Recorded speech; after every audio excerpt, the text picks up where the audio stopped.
Olá, Joicinha, primeira a entrar na live. Princípio Animal,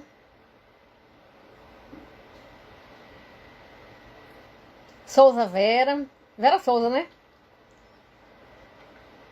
Letícia Braz, olá. Princípio Animal já pediu para entrar. Guilherme, olá, Guilherme. Márcia Oliveira. Fernando Hoje, Shell, nosso e guerreiro do aí, tá vendo? Princípio Animal. Então, tá tudo bom? Hoje é uma live, é uma honra, né? A live da frente hoje com você e com a Nina. É, Do, com certeza, bem, o Instituto entrou. Acho que a gente já pode chamar Instituto, né? Para esse momento histórico até. tu que Então, vamos manda. lá. Já mandei o convite para o Instituto, na verdade, para Nina Rosa. Oi, Olá, Oi, Nina. oi, satisfação. sim, Nina Rosa, nossa, esse nome não é que fez e faz história na causa animal. Tudo bom? tudo bem e vocês? Estamos bem na Tudo luta, ótimo. né? Pessoal, hoje, quem já está aqui na live, Sátiva entrou, quase Madalena. Quem está aqui na live, hoje a gente vai ter uma live muito especial com Nina Rosa. Dispensa comentários, dispensa apresentação, mas temos que fazer a apresentação. Nina Rosa é um marco na vida das pessoas, na vida dos animais, né? Através do seu trabalho, ela divulgou vídeos, cartilhas e mudou a consciência de muita gente. Nina Rosa, já era uma ativista pelos animais, ela vai contar a história dela. No ano de 2000, funda o Instituto Nina Rosa, e através desse instituto, ela lança vários documentários, né? Não Matarás, entre eles dois assim, muito especiais, que é A Carne é Fraca e Vida de Cavalo. A cartilha do Nina Rosa, muito divulgada na época, e ela assim, muda consciências, através principalmente do vídeo A Carne é Fraca, que é um marco, não é? Lançado em 2004. Muita gente repensou essa questão da alimentação com os animais, entendeu e viu como os animais eram massacrados, e hoje são vegetarianos, veganos. Inclusive, e infelizmente, esse vídeo está atual, porque há muito massacre de animal ainda hoje em dia, e a gente vai conversar sobre isso, mas também há muita consciência também em favor dos animais. E Fernando Shell está aqui também. Fernando Shell, que é filósofo, diretor da ONG Princípio Animal, um guerreiro, um homem que não teve medo de, na enchente do Rio Grande do Sul, se jogar nas águas e salvar muitos animais. Então, para mim, é uma grande satisfação estar aqui com dois ícones da causa animal. Boa tarde, pessoal. Boa tarde. E aí com você, né, que é a grande guerreira aí pelos jumentos, né, que movimenta esse mundinho aqui que nós conseguimos juntar, né?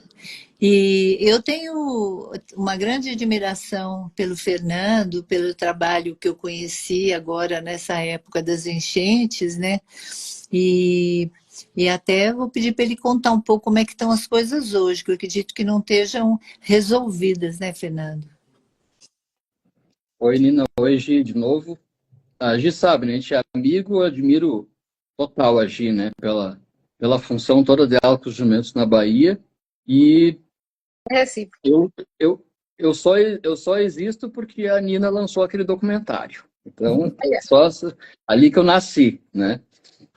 E isso é verdade, né? Depois a gente pode falar um pouquinho mais sobre isso, mas é só para puxar o saco bem rapidinho, assim. Eu me sinto muito feliz mesmo de estar falando aqui com vocês, contigo, Nina. E eu sei, assim, mais do que tudo, a diferença, o divisor de águas que foi aqueles documentários. E claro, mas uma informação que a Gi pulou é que eu estava lá no barco e tudo, mas depois eu processei todo mundo. A gente processou todo mundo depois, que é essa parte boa que a gente gosta. Bom, a pergunta, Nina, foi com relação como é que está aqui agora, né? Depois dessa... Como é que está a ressaca, né? Da enchente. Bom, claro, o que está salientando mais isso tudo são os abrigos, né? Dos animais, mais de cães e gatos, né? Que o grande problema disso agora, mas eu acho que no fundo, eu não sou um otimista, mas eu acho que acabou sendo bom, né, entre aspas, porque a população começou a entender que o poder público deveria ter uma demanda pelos animais, né? Que isso não pode ser uma demanda da proteção animal, né, dos defensores dos animais, e isso é uma coisa que deveria já ter no mínimo um plano estratégico do poder público. Mas é aquilo que a gente vê, e muito pessoal aqui vê isso, né, que precisou essa tragédia para a gente forçar o poder público e, por exemplo, agora, e isso eu falo muito para as pessoas, né, por lidar com as questões da moral, né, e da ética, de que, principalmente nesse caso agora, o último, que a gente pode falar também daqui a pouco, em relação a esses animais que foram resgatados nas grandes pet shops, né, que a população, em geral, começou a entender que bicho não é produto. E de uma maneira muito orgânica, né? Ninguém precisou ler um livro para entender isso. E isso é muito importante, sabe? Aquelas pessoas, assim, completamente senso comum, entenderam que bicho não é produto, né? E eu acho que isso é muito válido, porque isso já está atingindo um certo degrau da consciência animalista das pessoas, né? Então, se eu posso dizer uma coisa positiva, é essa. E daí os fatores que estão aí implicando é isso, é a falta de estrutura do poder público, uma falta de estrutura por consideração mesmo, mas agora eles estão já, por bem ou mal, estão fazendo alguma coisa. Uma outra coisa que eu gostaria de deixar para as pessoas também, uma coisa muito importante, é em relação à presença na máquina pública de representantes da defesa animal, ali, por exemplo, o GRADE, né, o Fórum Animal GRADE, porque é muito importante, talvez as pessoas não veem isso, né? E depois eu queria até usar uma frase que eu vi na matéria ali que a Nina saiu com o Fábio Chaves. Eu peguei aquilo no ar ali, sabe? Eu gostei muito daquilo, aquele ditado que o seu pai falava, né? Que é: o possível se faz agora e o impossível demora um pouco mais. Isso para mim é de coração essa frase, sabe? Porque assim as pessoas não têm noção de que a causa animal é uma coisa constante. A gente vai morrer e o BO vai estar aqui ainda. Mas a gente tem que fazer até o final. Até o final, né? E aquela frase me pegou muito, assim. Porque é bem isso. Então, assim, quando a gente vê, eu acredito que a Gi e tu, Nina, entendam também isso, quando no lado de um representante público, um governador, seja bom ou mal, interessa, é o representante, né? É uma instituição. A gente tem instituições sociais, por humanos, por tudo, né? E a gente vê ali, pela primeira vez, uma instituição pela defesa animal, aquilo ali mostra para a sociedade que tem um treco mudando, né? É tipo isso que eu falei, né? Tu pega lá um senhorzinho lá capinando, pergunta para ele, ele vai dizer, eu acho que não é produto. Já tem uma coisa no ar, já tem um constrangimento moral no ar. Então já não é muito legal a gente falar que é produto. Então esse tipo de coisa que eu gostaria de responder com o que ficou aqui, que ficou isso no ar das pessoas. Ficou essa percepção que a gente tem que não medir esforços e trabalhar muito rapidamente agora, para não perder essa onda, para começar a emplacar o que a gente pode para isso virar jurisprudência, virar direito, construir direito, né? Mas é isso, então os abrigos estão aí, tem toda essa discussão sobre os abrigos, para onde vai, né, esse escoo aí dos animais que ficaram. A gente está trabalhando essa parte que a gente trabalha muito, né, que é a questão jurídica, que é aquilo que eu falo. A gente tenta amizade, se não dá amizade, a gente força a amizade. A gente processa o pessoal até para disciplinar, né? Porque assim a gente disciplina essa demanda e a gente sinaliza para a população que os animais são sujeitos de direito, né? E eles não são...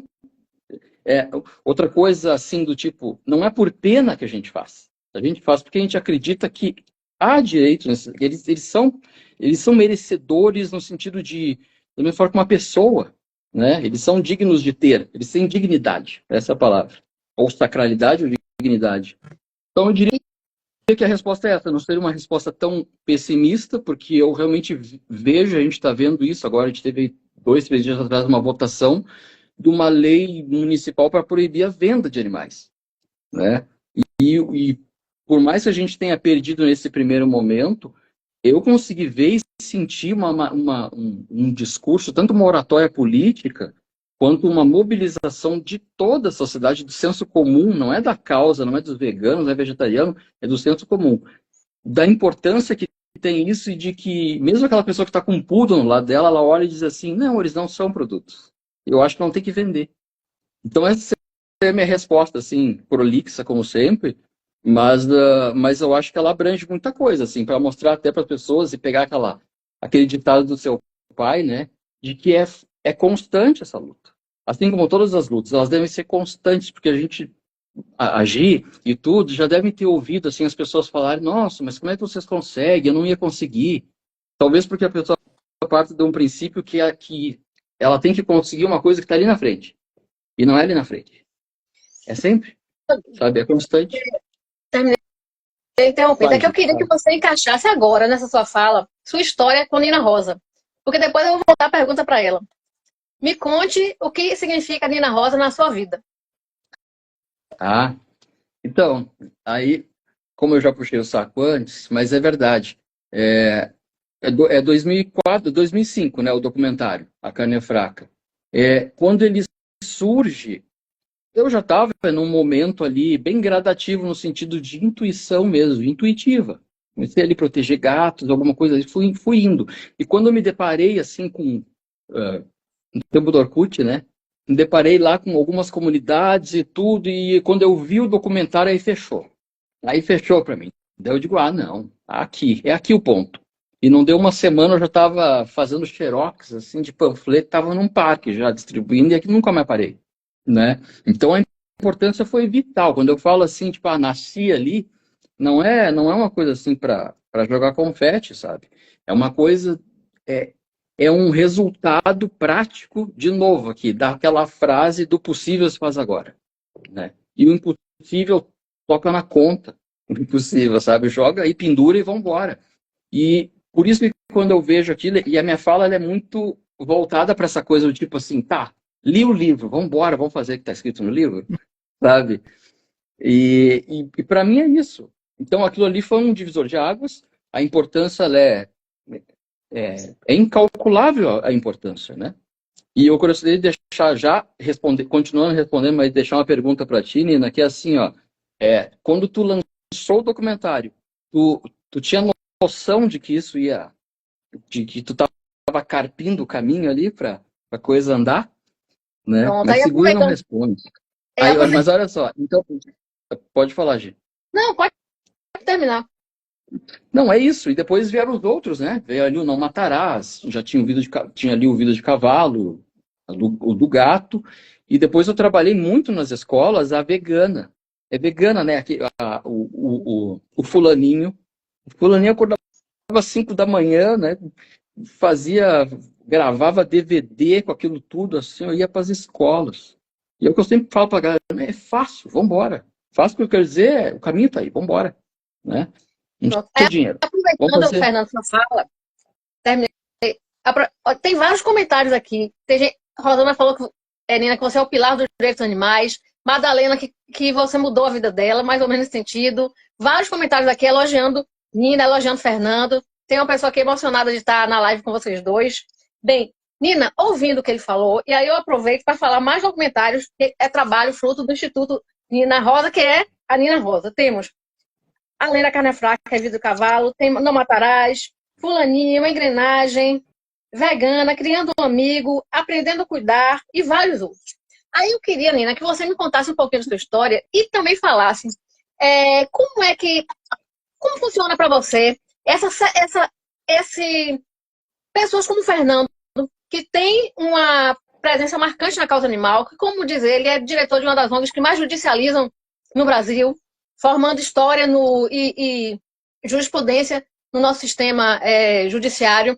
Como você se sente com esse trabalho tão profundo, está fazendo seguidores? Então, me conta um pouquinho da sua história e sua sensação ao estar ao lado de um seguidor que ele não quis, eu acho que ele iria falar, mas eu vou antecipar a surpresa, que tem até que colocou seu nome até numa gatinha. Ah, é verdade. Nina Rosa, minha gata. Eu tô em viagem, ela não tá aqui. Mas eu mandei pra Nina uma vez a foto. Então, respondendo ao Fernando, a primeira pergunta que veio dele, eu não tinha noção absolutamente. O que me moveu, e eu tento fazer com que seja aquilo que me move ainda hoje, é a intuição. E eu tinha uma sensação, nos momentos em que eu podia ficar mais quieta, um pouco antes de dormir, um pouco antes de acordar, essa coisa assim, onde a gente está mais para dentro, está mais consigo mesmo, eu sentia que esses animais, ditos de consumo, pediam ajuda, pediam ajuda. E aquilo foi ficando muito forte em mim. Eu falei, a gente tem que fazer alguma coisa.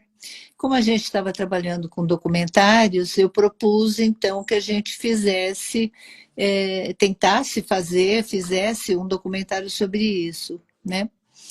E assim, as pessoas em geral, os colegas ali dentro do grupo do Instituto, não ficaram, a princípio, motivados, porque diziam, quem que vai querer ver isso se a gente mostrar como as coisas acontecem nos matadouros? E primeiro, vai entrar no matadouro como? Segundo, quem que vai querer ver isso? E eu dizia, não importa. Se ninguém quiser, a gente na época fazia os documentários e vendia os DVD. Na época nem era DVD, era aquele outro maior. VHS. VHS, a gente vendia. Eu falei, se ninguém quiser comprar, a gente doa. Mas temos que fazer, depois a gente vê o que acontece, né? Então, aí, a partir daí, o grupo todo, então, então tá, vamos, então todo mundo colaborou, todo mundo participou, né? A Rita, que na época era vice-presidente do Instituto, conseguiu contatos com alguns frigoríficos, e a gente, então, começou, e na época, como não existia um documentário brasileiro desse gênero anteriormente, os frigoríficos não estavam de orelha em pé ainda. Eles não estavam tão, como se diz assim, preocupados com o que pudesse vir a ser gravar lá dentro, né? Inclusive, pelo contrário, eles achavam assim, bom, qual é o assunto? Eu dizia, a gente quer fazer um documentário sobre a cadeia alimentar. E eles se achavam o máximo, como se acham ainda, né? E então, tudo bem, então pode mostrar sobre a cadeia alimentar e tal. E assim a gente foi conseguindo alguns contatos para entrar em alguns lugares, né? Mas, deixa eu tentar não me perder aqui no assunto. Então, como o Fernando perguntou, não tínhamos noção nenhuma do que ia acontecer. Foi muito difícil assistir, porque a maior parte, por exemplo, aquelas cenas todas do documentário, onde aparece todo o trajeto daqueles bois até chegar chegando no frigorífico e depois virando assassinados, né, defuntos ali para alimentação humana, foi muito difícil ver aquilo. Quem gravou foi a Denise, diretora do vídeo, e eu com uma pequena câmera, ela com uma câmera profissional. E assim, a gente não podia fazer nada, e vendo aquilo acontecer, aqueles bois passando naquele caminho estreito, olhando para trás, os olhos vidrados, desesperados, tentando andar para trás de ré, e não dava, porque é muito estreito, e um cara em cima com uma vara elétrica, né? Uma ponteira elétrica para impulsioná-los para frente. Aquilo eu nunca vou esquecer. Muita coisa eu nunca vou esquecer daquele período. Mas para mim ficou muito claro que as pessoas tinham que saber. A ideia foi exatamente essa. Porque eu fui carnívora, né, onívora, muitos e muitos anos, de uma família onde carne era obrigatória, assim, um pai alemão, né, que vinha do sul, morou toda a vida no Sul. Então, assim, em casa era era assim a alimentação.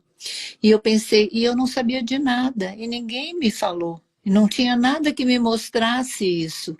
Então, eu queria dar para as pessoas essa possibilidade de fazer uma escolha consciente, porque é uma escolha que você faz. No momento que você. É como eu mesmo digo no documentário, depois que você vê, é com você. Se você quer continuar, você continua, mas você continua consciente, sabendo o que você está fazendo, sabendo o que você está provocando, né?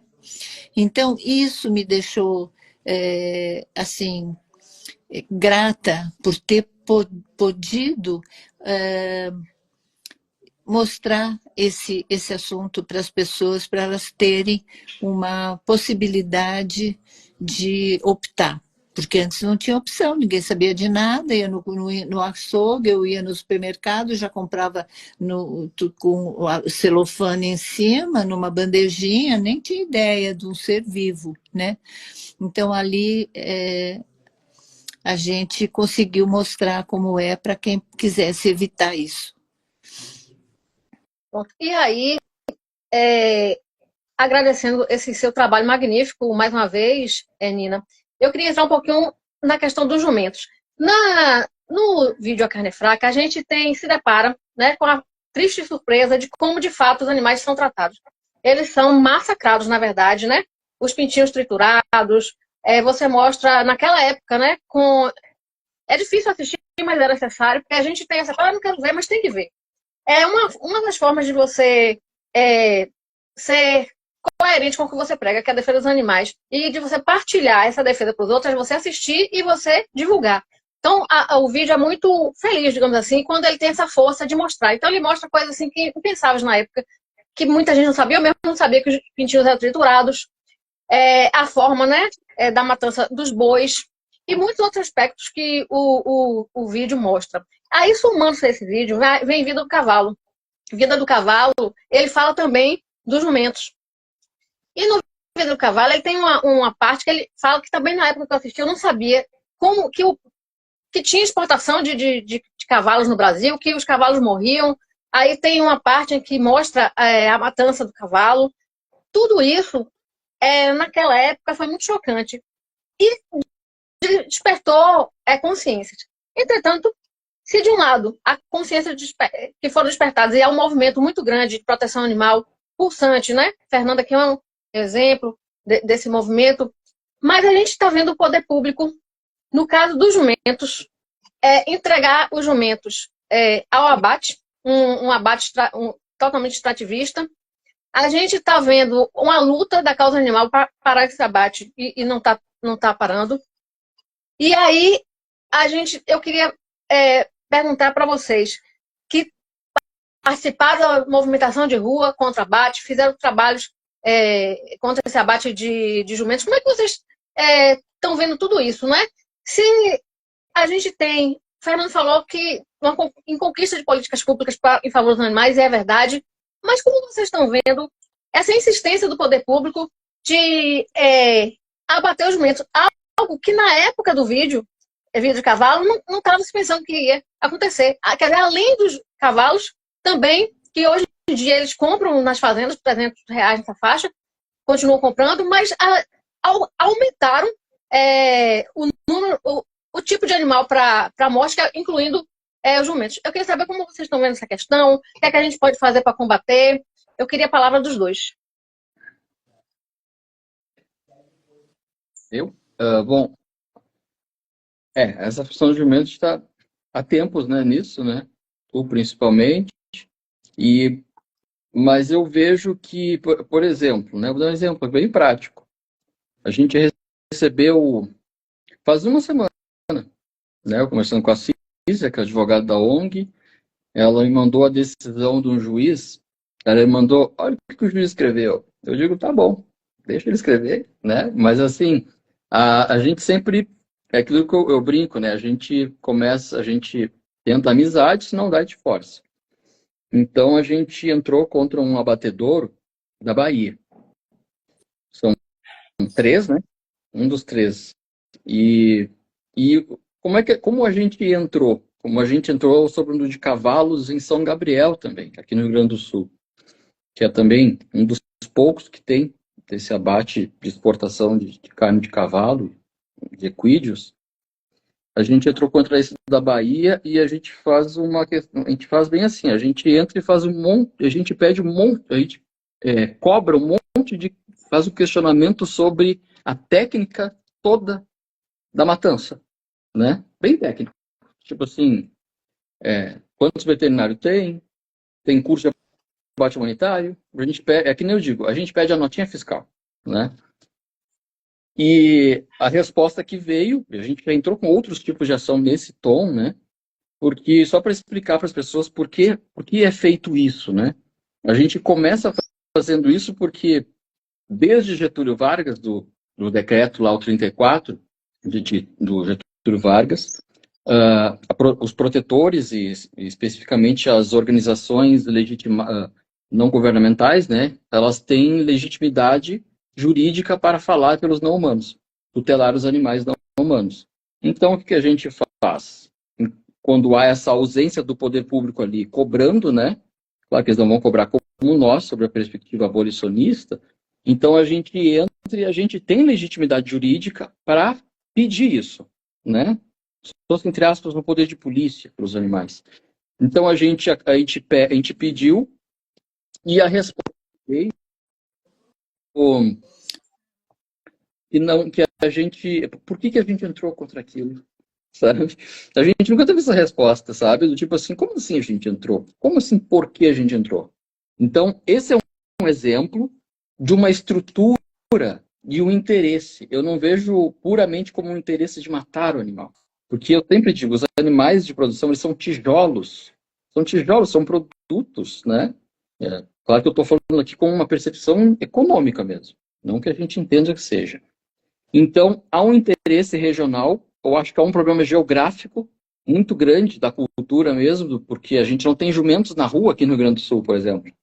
Se tivesse, seria mais ou menos uma coisa parecida com o cachorro, eu acho. Até com o cavalo, né? Então, eu acho que tem esses interesses, também aquela questão do escoo e do descarte, né?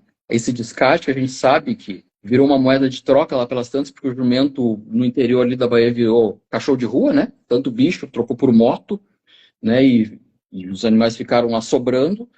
Mas mesmo assim, estava longe digamos assim, sei lá, do mainstream da população, sabe? Assim, do pessoal mais para baixo do mapa, e eu acho que aquilo se tornou uma coisa quase invisível na percepção moral. Embora claro que as pessoas se importam localmente, mas aquilo teve um outro fator que é tipo assim, bom, nós vamos trazer economia, falando aqui da China, né, que é um país que encampou ali nessa questão do abate, da exportação, foi uma moeda de troca, como a gente bem sabe, e aquilo ficou meio fluido, sabe? Fluiu ali essa economia dessa moeda de troca. Então eu vejo esse problema, que claro, ele é estrutural para bater nele. Por isso que eu citei esse pequeno exemplo aqui da ação judicial, claro que tem outros, tem a do Yuri, né? O Yuri aí está há tanto tempo processando e tudo, para agir, mas essa foi a última, que eu acho que eu não tinha nem conversado com a Gi sobre essa. Só para explicar, tem a ação civil pública que foi movida através das atividades da frente e houve uma reunião de 4 entidades para entrar com a ação civil pública, que é a Bicho Feliz, o Fórum Animal, SOS Animal Itapetinga e a Renca.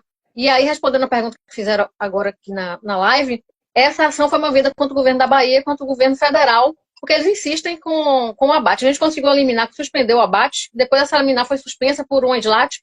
A gente conseguiu uma decisão que suspendia a suspensão, mas isso gerou uma briga jurídica, que até hoje está nessa briga jurídica, e eles continuam abatendo. E aí, dentro até do tema, né, da live, os jumentos foram tratados como descartáveis, e o objetivo do abate é entregar a pele deles para a China, para retirada da GEAL. Isso gera para a China, por jumento, um lucro de em torno de $4.500, já foram mortos em torno de 800 jumentos, talvez agora só tenha 50 mil jumentos, e a gente está nesse declínio da quantidade de jumentos e também do declínio, digamos assim, da moralidade administrativa, porque isso é imoralidade administrativa, né? E aí, Nina, eu queria saber, você que é uma história de vida para os animais, de dignidade para os animais. Como é que você vê essa questão desse abate tão terrível? Com muita dor, né? Bom, mas eu penso que precisa de um clamor público para mover, porque o interesse é lucro, a gente sabe, não existe não existem valores morais, valores éticos, só o valor financeiro tá embutido aí, né? Então não existe uma sensibilização deles com relação a isso, eles não, de quem decide isso tudo, né?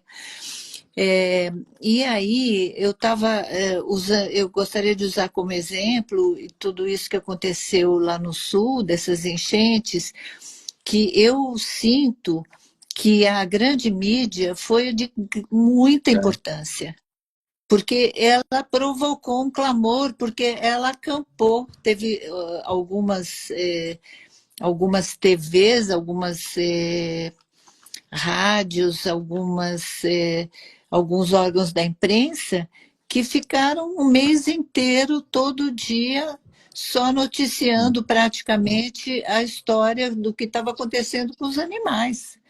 Né? Lógico que isso estava dando ibope, então eles também estavam seguindo, mas foi uma troca, dava ibope, eles seguiam e dava ibope. Por quê? Porque eles realmente acreditaram que aquilo era importante, viram, se sensibilizaram de alguma forma e colocaram aquilo. Eu acho que isso trouxe um clamor público muito maior, porque ficou sabendo tudo o que estava acontecendo, as pessoas seguiam no dia a dia a vida daqueles animais, a vida também das pessoas que estavam resgatando, tudo o que estava acontecendo, né? E com relação aos jumentos, como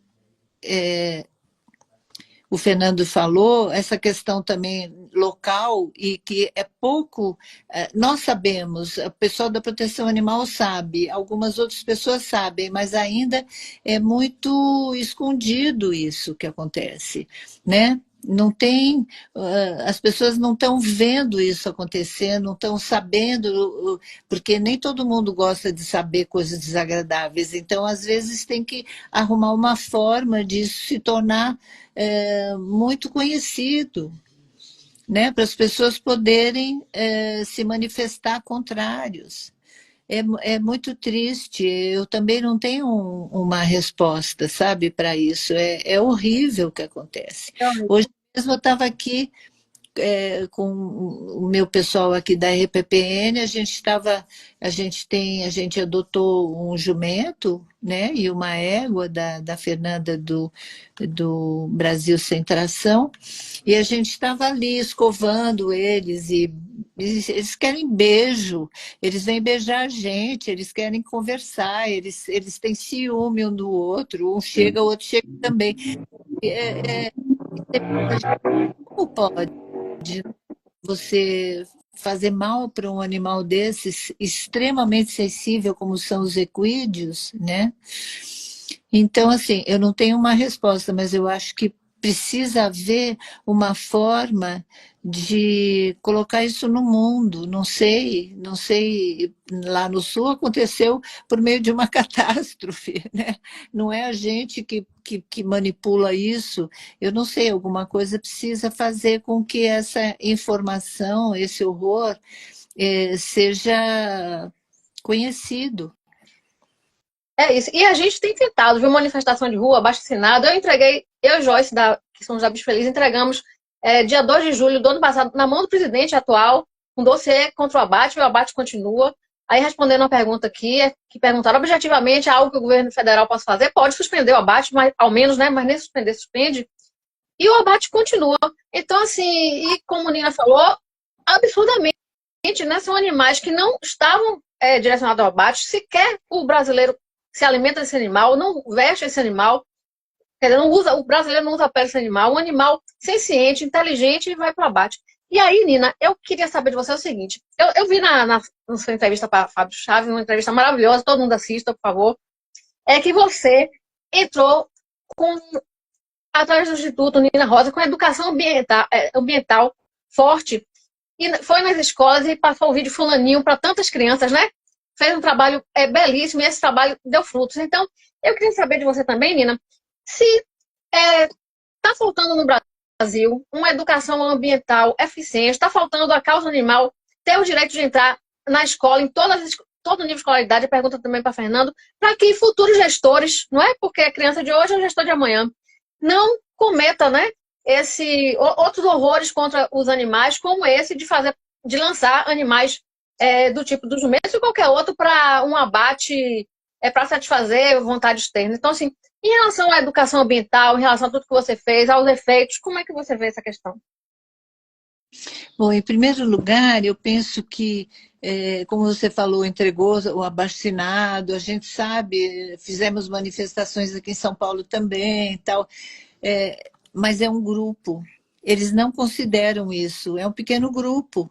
Quando eu falo de clamor, é um clamor mesmo que precisa acontecer, para eles levarem em consideração, dizer, não, esse pessoal vota, né? E aí, porque sim, a gente sabe que são interesses pessoais sempre, né? Sempre, infelizmente, a gente está vendo o que se passa aqui nesse nosso planeta, né?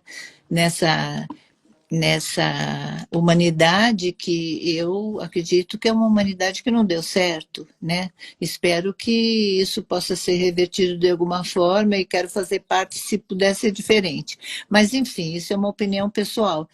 Eu acho que precisa haver realmente, como eu disse, um clamor, as pessoas precisam, muitas pessoas, não assim, os grupos de proteção animal que são até vistos de forma, às vezes, assim, meio jocosa. Ah, é protetor de animal, sabe? Não são tão levados em consideração. Eu acho que muito do que a gente, repito, do que a gente conseguiu com relação lá ao Sul, foi a grande mídia. Nós precisamos, de alguma forma, chegar na grande mídia. A grande mídia precisa saber e precisa se sensibilizar muito com esse holocausto. De alguma forma, precisa acontecer, né? Então, assim, a gente precisa estar, eu acho que pedindo orientação para dentro, todos nós, para ter ideias de como fazer isso, porque tem que haver uma forma de fazer isso. Não pode continuar como está. Eu concordo. E na questão também, como eu estava falando, da educação ambiental também, acho importante a gente conseguir, né, adentrar nas escolas para a gente retomar com força essa questão, para que futuros gestores tenham dignidade suficiente para não colocar animais mais nessa lista, né, das mortes, dos maus tratos, e tomar cuidado também, porque assim, você falou coisas muito profundas, então assim, por que essa mania, não é, de achar que os animais têm que ter uso para que eles tenham direito à vida. Quer dizer, há uma Terra, há um planeta que é de todas as vidas. O ser humano, com seu antropocentrismo, entra ele começa a surgir no planeta, ele começa a se apropriar, né, dos elementos, dos outros elementos da natureza. Ele acha que tudo tem que ter um uso, e aí a gente tem que ter cuidado, né? Às vezes, em falar que a gente precisa ter sustentabilidade para manter os animais vivos. Não, a gente precisa ter reconhecimento de que o direito da vida deles é tão amplo quanto o nosso. Então, assim, esse cuidado também para que não seja vinculado uma obrigatoriedade de dar uso ao animal para que esse animal sobreviva como espécie e, às vezes, não sobreviva como indivíduo, porque, assim, uma coisa é manter a espécie, outra coisa é manter o indivíduo. É preciso manter a espécie, é preciso que manter o indivíduo. Cada animal é um indivíduo, cada animal é uma personalidade, cada animal é em si um elemento da natureza que tem direito a essa vida. Fernando, pode falar um pouquinho sobre isso? Sim, eu estava puxar ali aquilo que a Nina falou. É bem assim, se não tivesse Jornal Nacional em Porto Alegre, no meio da água lá, fazendo, né, aquilo tudo, porque uma coisa que é muito importante a gente pensar aqui, uma crítica nossa, eu sou legítimo chato, né? Porque eu estou sempre criticando o veganismo, isso que a gente entende por veganismo, o movimento, né, de defesa animal, hoje generalizar, defesa animal, porque a gente não está mais o mundo, ele está muito diferente a partir do momento que eu digo assim, será que aquele protesto que fulano fez deu certo? para mim só dá certo hoje em dia um protesto, isso é porque eu já fiz zilhões de protestos, mas a linguagem é outra hoje. A gente está numa outra coisa hoje em dia, que se a gente não ficar atento de que aquilo que a gente está fazendo está saindo para fora do nosso jogo de linguagem, das pessoas que a gente conhece, aquilo ali vai ficar numa redoma que a gente vai ficar ali na bolha, que a gente sempre diz. E daí a gente faz um protesto, vai dormir, acha que fez a reivindicação. Mas aí aquilo ali foi para onde? Onde é que o algoritmo do Instagram, das redes sociais, mandou aquilo? Mandou para a Nina, mandou para a Gi, sabe, para todo mundo que já está dentro daquilo ali, né, na causa. Aí não muda. Só que a gente acaba se entorpecendo com essa realidade e acha que, não, mas como é que não está mudando, sabe? A gente já conversou sobre isso, né? E a questão do Jornal Nacional, que a Nina falou antes, é justamente isso. E esse é o efeito das enchentes aqui. E esse é o efeito também da frase ali que a gente joga sempre, que animais não são produtos, quando ele cai na população mesmo. É porque saiu da redoma aqui da causa animal. E daí eu olho para grandes jornais, assim, Zero Hora, grandes jornais, tem ali uma decisão de votação e tem lá 1000 comentários. Vocês podem ir lá ver, sabe? 1000 comentários de pessoas dizendo, é mesmo, não podia ser assim. E pessoas comuns, não é vegano, não é vegetariano. Então eu acho que esse é o grande lance, né? É a gente tentar falar para os outros, não para nós, né? E quando a gente reivindica isso, ele tem um valor pedagógico sempre. Talvez até acho que a menina já deve ter visto isso. Se fosse lançado hoje a Carne é Fraca, ele não teria a mesma potência, né? Porque ele foi justamente lançado numa época que, tipo assim, era um tacape aquilo na galera. Tipo assim, ó, tá aqui, ó, né? A pessoa recebia. Talvez hoje fosse assim, se perdesse na informação. Nem que não tivesse a mesma informação, ele se perderia. E hoje também mudou a forma, né? Hoje são coisas muito, muito curtinhas, né? Ninguém assistindo 5 minutos, 8 minutos, 10 minutos, ninguém fica mais assistindo, tem que ser tudo muito em pílulas, né? Em pequenas pílulas. Mas então, eu volto a dizer, a população acredita na grande mídia, né? Para o bem e para o mal, muitas vezes também. Então, assim, a gente tem que achar uma forma de atingir a grande mídia, de ter esse ouvido deles, eu acredito, né? É uma das formas, não sei, para conseguir algum resultado, porque não vai ser, ele já ficou comprovado com tantas... várias vezes já foram feitos abaixo-assinados com muitas pessoas e tudo, e foi entregue em mãos do presidente, da primeira-dama, da ministra, enfim, e nada aconteceu, né? Então, existe está muito mais forte o outro lado que está impulsionando para continuar isso, fechar os ouvidos e dizer tudo bem, isso é um grupo de proteção animal, vamos continuar, porque isso foi aceito pelo Brasil, né? Foi fechado um acordo com a China. Então, por mais horrível que pareça, foi assim que foi feito. Foi entregue para eles isso, né?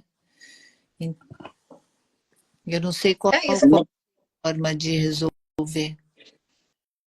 Assim, agora, assim, realmente, se a gente conseguisse fazer uma grande divulgação, mais do que a gente tenta, seria importante, né? Será, Fernando e Nina, que está na hora daqui a pouco a gente reivindicar algo tipo cotas para a causa animal junto à grande imprensa?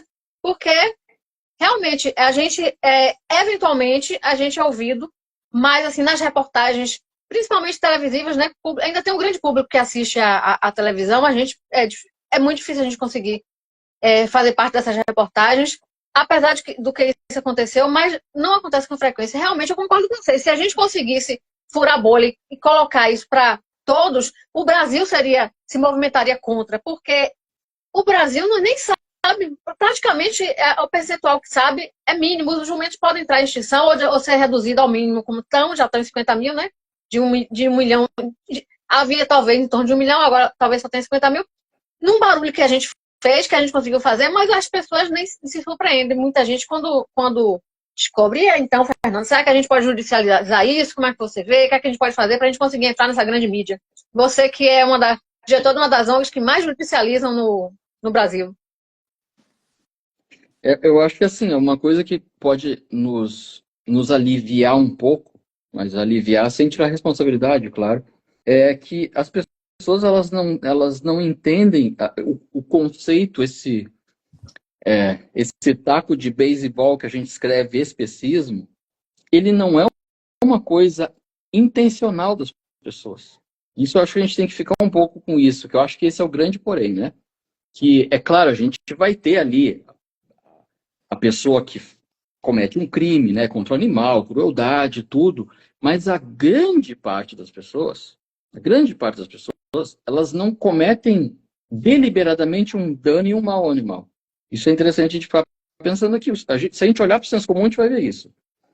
Por que eu estou dizendo isso? Porque a partir do momento que a gente fura essa bolha, e eu vou trazer de novo aqui o resultado da votação, né, aqui na Câmara de Vereadores de Porto Alegre, sobre os animais de pet shop, né, para proibir, ali a gente furou, e ali deu para ver que, claro, é claro que vão vir mil intenções e interesses, mas tudo bem, isso aí faz parte, né, sendo bem pragmático. Mas as pessoas, elas realmente ouvem o que a gente tem para falar quando a gente fura essa bolha, e aquilo toma uma proporção que o cidadão comum, que é o nosso vizinho aqui do lado, e aqui e ali, ele olha para ti no elevador e diz assim: olha que legal o trabalho que a senhora faz, eu não tinha pensado nisso aí, sabe? Então ele não precisou ler um livro. É uma coisa que porque assim, ó, também não tem, não adianta a gente achar que vai ter que ter mais 1.500 na rosa, não adianta, não vai ter, né? Então cabe a nós, como uma espécie de educadores, né, trazer isso para as pessoas, provocar isso. E isso tudo é provocar através do controle de algoritmo, né, de tentar sair da bolha, de pensar como é que eu chego no meu vizinho, né, com uma espécie... Isso é Melanie Joy, né? A própria Melanie Joy, sobre a psicologia moral. As pessoas não são especistas deliberadas. Elas não são deliberadas. É uma questão toda do molde que tem na sociedade, mas a gente tem que entender esse molde e ver que o caminho ele tá ali, só que a gente precisa trazer isso sempre no nosso exemplo, sabe? Tentar olhar para o outro com um olhar assim, não um olhar cândido, nem de passador de pano, mas olhar para o outro de uma maneira assim, eu acho que essa pessoa não sabe, ela não está entendendo o que é a carne, né? Porque ela vai para o churrasco, ela vai para a vida dela, dentro da psicologia moral, as próprias pessoas, se eu falar que isso está errado, a tua reação vai ser me escabotear, vai dizer, como assim eu estou errado? Então as pessoas já têm isso assim, né? Se eu disser assim, não, está errado, ela vai dizer, como assim eu estou errado? Já vai ter isso aqui, ó. Então esse TACAP que a gente chama de especismo, ele, tanto é que tem depois ali de Singer, né, de Richard Ryder, quando vem de 75, já tem artigos e outros autores, a Melanie Joy também, né, que traz essa questão já muito mais pulverizada do que é esse fenômeno, o que é esse sentimento, porque é uma emoção. O especismo, ele está dentro ele está classificado aí como, óbvio, uma questão moral e um problema ético, mas ele se dá através das emoções das pessoas, seja a raiva, a revolta, ou até entender que um animal merece, né, a vida ou coisa do tipo. Não sei se eu confundi mais, mas eu acho que é uma coisa muito subliminar que a gente tem que ficar atento a isso, não é só algo bem pontual assim. Eu acredito que precisa ter uma informação sensibilizante. Perdeu o áudio. O áudio. Está sem áudio. Perdão. Eu acho que a pessoa tem que ver, que está acabando o meu... Sua bateria está sem áudio? A bateria. Eu acredito... O áudio está funcionando? Tá? Está funcionando. Tá. Eu acredito que precisa haver assim, uma visualização.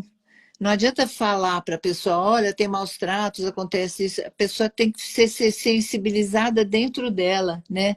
Então, eu acredito que a imagem hoje em dia, sem dúvida, como já foi no passado, de outra forma hoje em dia, mas a imagem é muito importante para fazer as pessoas se modificarem, né? Agora precisa ver como isso, precisaria haver essa comoção. discussão, né? Isso precisa vir. Quem tem esse alcance é a grande mídia, né? Então, como chegar lá, a gente não sabe ainda, mas alguma coisa que a gente pode não saber o que é, precisa acontecer para que essa grande mídia pegue para si essa importância de divulgar isso e sensibilizar as pessoas, como fez no caso do Sul. Se bem que a gente sabe que isso dura 2 meses, depois outro assunto, né? E sabe também, Nina, a gente tem um Código de Defesa do Consumidor que diz que não pode propaganda enganosa. Então, assim, muito do consumo relacionado a produtos de origem animal são de propaganda enganosa. É o animal alegre, é o frango dançando.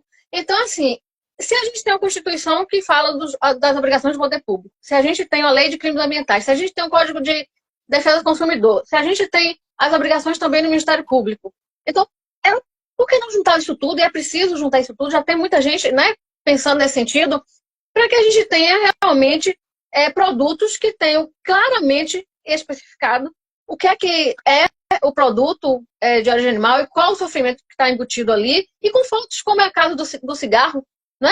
Então, isso talvez até despertasse a grande mídia para esse tipo de obrigatoriedade de inclusão de fotos nos produtos de origem animal e proibição de caixas onde os animais estejam felizes, porque o animal não está feliz, né? Não tem bem-estar que faça o animal ficar feliz para virar produto. Olha, a gente já está chegando no finalzinho da live, e como para não correr o risco da live fechar antes de vocês mandarem mensagem, eu queria que agora vocês mandassem a mensagem que vocês acham importante para quem está ouvindo agora, quem está ouvindo depois. Uma mensagem, né, que vocês acham que é cabível. Primeiro Nina, depois nosso Fernando Shell.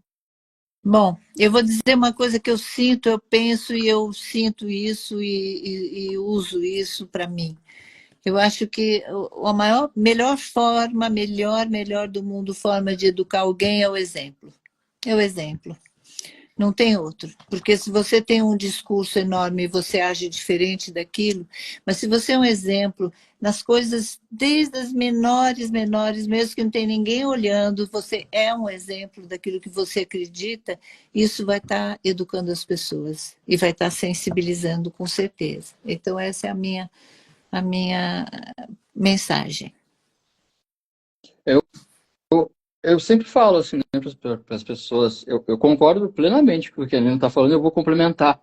Eu acredito já falar isso para vocês, né? Mas quando as pessoas perguntam para mim alguma coisa do tipo assim, mas se tua vida fosse diferente, algo assim, sabe? Né? O que eu gostaria de fazer agora se não existisse essa questão dos animais e tudo, a minha tendência a responder, e ela é de coração quando eu falo, não há outra vida. Para mim é sempre essa frase. É uma frase, eu estou parafraseando assim, estoicos e trágicos, né? Uma coisa meio nietzschiana, que é aquela coisa assim, não adianta você me perguntar como eu seria, porque não há outra vida. É uma coisa, é isso aqui. É trágico, isso é trágico, né? Porque mesmo se eu voltasse 1000 vezes a essa vida, isso é bem clichê do Nietzsche, né? Eu desejaria ser a mesma pessoa que continua dizendo sim, sabe? Isso é muito forte assim, na filosofia, porque é trágico. Não, é fatalístico, né? Agir só é agir assim como ela é, ponto. Não adianta, eu gostaria de ser melhor. Não adianta, Então, acho que se as pessoas começarem a trazer isso para elas, automaticamente elas vão começar a incorporar um senso de autorresponsabilidade, sabe? Nesse senso de autorresponsabilidade, a gente entende que o exemplo, isso que a Nina falou agora, sabe, temos que ser o exemplo, não adianta eu ler um livro e ir lá fazer ao contrário dele, um livro de ética, por exemplo, é que aquele exemplo ele vai fazer toda a diferença, como fez a diferença na ação da Nina, né, se mexendo e, tipo, eu tenho que fazer alguma coisa, faz o vídeo, muda a vida de vários ativistas que tem por aí, a gente entender que tem isso, sabe? Então, assim, não há outra vida, e trazer essa autorresponsabilidade e nisso incorporar que não basta ser vegano. Isso agora eu falo sempre. Você tem que agir, você tem que fazer, né? Não adianta eu ser vegano, fechar a porta e ficar aqui num catálogo vendo o que eu vou comer, sabe? é importante, claro, mas eu tenho que chegar naquele senhorzinho que está cortando a grama ali na rua, sabe? Que é uma pessoa que está fora de tudo, é nisso, sabe? Então, é um dever nosso, né, de defensores dos animais, seja de todos ou de algum, fazer isso que a Nina falou, sabe? Trazer para a nossa vida, ser o exemplo que a gente quer ver no mundo, sabe? Uma coisa meio Paulo Freire até, sabe? Eu estava me lembrando agora, Fernando e Gi, estava me lembrando desse videozinho que saiu, uma animação, que é aquele ator americano, como é o nome dele? Hã? Joaquim Fênix. Ele fez sobre o leite, o bezerro e a mãe que entregar o bezerro, etc., com uma gravação, uma narração da Xuxa, né? Então, assim, isso é uma coisa que é uma possibilidade, de repente, animação, porque se mostra de uma forma diferente, talvez para um público mais infantil, que é para ir mudando a cabeça, né, acreditando no amanhã, vamos dizer, ou então também no quanto as crianças elas são elas podem provocar mudanças nas famílias, né, as próprias crianças também. E alguém muito conhecido, alguém famoso, digamos assim, entre aspas, fazendo uma narração, alguma coisa assim, pode-se pensar também fora tudo que está sendo feito e tudo que vai continuar sendo feito, né, Daniel? O Daniel também concorda comigo. E fazer uma curta, né? E nesse sentido, Nina, eu quero chamar a atenção para todo mundo que está aqui, divulgar o Instituto Nina Rosa através do Instagram do Instituto Nina Rosa. Entre no Instagram, tem Instituto Nina Rosa. No YouTube tem todos os vídeos do Nina Rosa. Então divulguem esse trabalho. Se você souber ou tiver quem faça esses vídeos curtos, entre em contato com o Nina Rosa. A mesma coisa, Princípio Animal, @ Princípio Animal no Instagram. Então, assim, entre em contato, né, com pessoas que fazem com esses exemplos para que eles consigam multiplicar ainda mais esse trabalho tão bem feito e gera resultados, como é o caso de Fernando, resultado e produto do trabalho de Nina. Eu vou encerrar a live, agradeço a todos que participaram, agradeço muito a Nina, um momento muito emocionante, a Fernando. Gostaria que os dois fizessem a despedida para a gente fechar nossa live, para eu conseguir salvar. Olha, eu é que agradeço e sou muito honrada de estar aqui com vocês. Obrigada. Eu agradeço também de coração a todo mundo, principalmente a Gia, a Nina Rosa, e eu aconselho a todos e todas colocarem o nome das suas gatas de Nina Rosa. Pronto. Que nem a minha. Aí vai dar certo. Um beijo a todos, lembrando que animal não é descartável, né? É isso aí. Vamos para todo mundo e vamos seguir na luta, porque é uma luta necessária. Tchau, beijo.